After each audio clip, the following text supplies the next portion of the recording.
Hello dear readers, today in this video we will discuss Indian history GK MCQ, and this video is in part 1. All the questions are very important, and if you are new in this channel, please do subscribe the channel and press the notification icon to get the latest update on this channel. So let's get started. First question, who was the founder of Sufi order in India? Correct answer is option number A, that is Khwaja Muinuddin Chishti. Here, the founder of the Sufi order in India was Khwaja Muinuddin Chishti. He was born in 1142 CE in Sistan, a region in present-day Iran. He was descendant of the Prophet Muhammad through his cousin and son-in-law Ali. Chishti came to India in 1192 CE following the Muslim conquest of the subcontinent. He settled in Ajmer, Rajasthan, where he established the Chishti order of Sufis. The Chishti order is one of the most popular Sufi orders in India. It is known for its emphasis on love, compassion, and tolerance. Chishti teaching and practice were based on the Quran and the Hadith, but he also incorporated elements of Hindu and Buddhist thought. Next question, where is the Vijaya Vithala temple having its 56 carved pillars emitting musical notes located? Correct answer is option A, that is Hampi. Here, the Vijaya Vithala temple is located in the northeastern part of Hampi near the banks of the Tungabhadra River. The Vijaya Vithala temple is UNESCO World Heritage Site. It is one of the most famous and popular tourist destinations in Hampi, and is known for its intricate architecture and its 56 carved pillars that emit musical notes when struck. The temple is dedicated to Lord Vithala and incarnations of Lord Vishnu. It was built in 15th century by the Vijayanagar Empire and is considered to be one of the finest examples of Vijayanagar architecture. On the other hand, Padmi and Badatakal, both places are located in Karnataka, and it is included in UNESCO World Heritage Site. Padmi was the capital of the early Chalukya dynasty, and Mahabalipuram is a UNESCO World Heritage Site located in Tamil Nadu, and it is famous for the 7th and 8th century temples which are carved out of granite. Next question, which Muslim ruler was called Jagat Guru for his secularism? Correct answer is option number C, that is Ibrahim Adil Shah II. Here, the title Jagat Guru means teacher of the world. The Muslim ruler who was hailed as the Jagat Guru by his subject because of his belief in secularism was Ibrahim Adil Shah II. He was the Sultan of Bijapur from 1580 to 1627 and was known for his religious tolerance and patronage of the arts. He was a rare example of Muslim ruler who ruled over a diverse religious population with fairness and respect. Here are some of the things that Ibrahim Adil Shah II did to promote secularism. One is he built mosques, temples, and other religious buildings for people of all faiths. Second, he supported scholars and artists from all faiths. Third, he granted religious freedom to his subjects. And fourth, he opposed religious discrimination. Next question, who was the head of Pargana in the Delhi Sultanate? Correct answer is option B, that is Amil.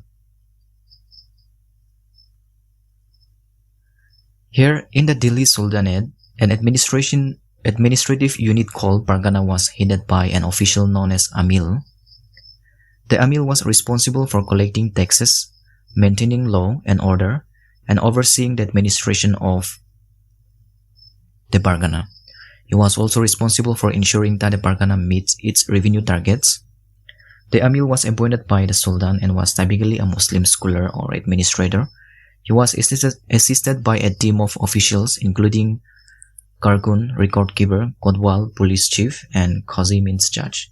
The Pargana was the basic unit of administrations in the Delhi Sultanate. It was subdivided into smaller units called Musas, which were headed by a Mukta Temukta was responsible for collecting taxes from the Mozas and ensuring that they were delivered to the Amil. The Bargana system was later adopted by the Mongol Empire and remained in use until the British Raj. Next question, Yahaya bin Ahmed Shrindi, the author of Tariq-i-Mubarakshah, lives in the period of which dynasty? Correct answer is option A, that is Said Dynasty. Here, Yahaya bin Ahmed Shrindi lived in the period of Shahid Dynasty. Said Dynasty was a Muslim dynasty that ruled the Delhi Sultanate from 1414 to 1451. Yahaya bin Ahmed Shrindi was a court historian during the reign of Mubarak Shah, the third ruler of Said Dynasty. His work, Tariq-i-Mubarakshah, is a Persian language chronicle at the Delhi Sultan that covers the period from 1149 to 1434. The Said Dynasty was founded by Gizir Khan, who was a descendant of the Prophet Muhammad. Gizir Khan was a general in the serf of Tughlaq Dynasty, and he seized power after the death of the last Tughlaq ruler in 1413. Yahaya bin Ahmed Shrindi works that Tariq-i-Mubarakshah is an important source of information for the Said Dynasty. It provides a detailed account of the origin of Mubarak Shah. Next question, who was the leader of Bardoli Satyagraha in the year 1928? Correct answer is option B, that is Sardar Patel. Here, the Bardoli Satyagraha was a peasant uprising against the British government's decision to increase taxes in the Bardoli Taluka of Gujarat. Sardar Patel was the leader of the Bardoli Satyagraha in 1928. He was a close associate of Mahatma Gandhi and one of the most important leaders of the Indian independence movement. The movement was successful in forcing the government to roll back the tax increases, and it helped to boost the morale of the Indian independence movement. After the Bardoli Satyagraha, Patel went on to play a leading role in the merge of the princely states into the Indian Union. He was also the first Home Minister of Independent India, and he played a key role in the integration of the princely states into the Indian Union. And Patel is considered to be one of the Iron Man of India, and he served as a national hero. Next question, who was the leader of the Chittagong Armory Raid? Correct answer is option A, that is Surya Sen. Here, the Chittagong Armory Raid was an attempt by a group of Indian revolutionaries to raid the armories of the police and auxiliary forces in Chittagong, British India, on 18 April 1930. The raid was led by Surya Sen, a Bengali revolutionary who was also known as Master Da, who was inspired by the Easter Rising in Ireland in 1916. The Chittagong Armory Raid was planned by Sen and his associates Kanish Ghosh, Lokinath Pal. They were all in the Jugandhar party and got arrested and hanged in 1933. Priti Lada Wadedar, she was also a member of the Jugandhar party and involved in the raid. She was killed in an encounter with the police. Next question, who framed the Balkan Plan, which proposed the fragmentation of India? Correct answer is option D, that is Lord Mountbatten. Here, the Balkan Plan was a proposal for the fragmentation of India into smaller, weaker states that will be easier to control by the British. The Balkan Plan was never implemented, but it was an important example of the British government's thinking about India at the time. It showed that British were willing to consider drastic measures to maintain their control over India. The Balkan Plan was named after the Balkans, a region in southeastern Europe that was fragmented into many small states after the collapse of Ottoman Empire. The British hoped that the fragmenting India in a similar way, they will be able to prevent the rise of a united and independent Indian state.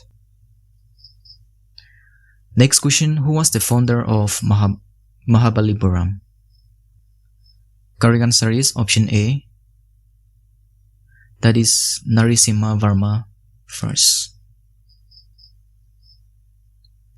Here the founder of Mahabalipuram was the Pallava king Narasimha Varma first, who ruled from 6030 to 668 CE. He was a great patron of the arts and architecture, and he commissioned the constructions of many temples and other monuments in Mahabalipuram, including the Shore Temple, the Arjuna's Penance, and the Descent of the Gangas. Mahabalipuram was built on the Coromandel coast of India, and it was a major trading port during the Pallava period. The name Mahabalipuram means the city of Mahabali, and it is said to have been named after the legendary king of Asura, demon race. And here is the last question for today's video. Which dynasty started the Luxman Era in 1980? Correct answer is option number D, that is Sena Dynasty. Here the Sena Dynasty was an Hindu dynasty that ruled over Bengal and Bihar from 11th to 13th centuries AD. They were patrons of the arts and architecture, and they made significant contributions to Bengali culture. The Luxman Era was named after Luxman Sen, the founder of the Sena Dynasty. He was a powerful and ambitious ruler, and he wanted to create a new calendar that will reflect the glory of his dynasty. The Luxman Era was based on the Vikram Samvat, an older calendar that was used in North India. However, the Luxman Era was adjusted so that it started in 1980, the year the Luxman Sen came to power. On the other hand, Pala Dynasty 750 to 1120 AD, Varma Dynasty 650 to 980, and Deva Dynasty 800 to 1080, they were all Hindu dynasty, and that ruled over Bengal and Bihar from the 8th to 12, 7 to 10, and 9 to 11th century respectively. So thank you for watching the videos, and if you like the videos and can something from this video, please do subscribe the channel and press the notification icon to get the latest update on this channel. So see you in the next video.